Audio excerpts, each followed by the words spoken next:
Hello বন্ধুরা, আজকে আমরা বানাবো আবির। তো চলো তোমাদের সাথে রেসিপিটা শেয়ার করা যাক।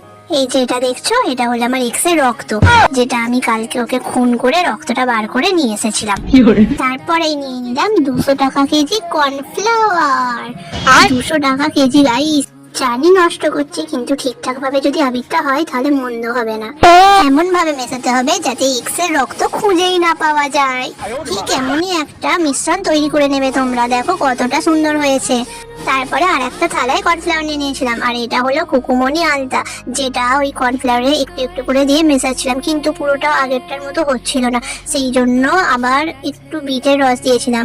ও তোমাদের তো বলাই হয়নি যে আগেরটা এক্স এর রক্ত ছিল না গাইস, ওটা ছিল লাল বিটের রস।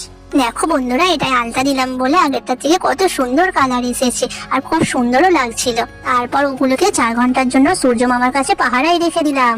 4 ঘন্টা পর যখন শুকিয়ে ওর হাড় কঙ্কাল বেরিয়ে গেছে, বোন ওগুলো তুলে নিয়ে এলো।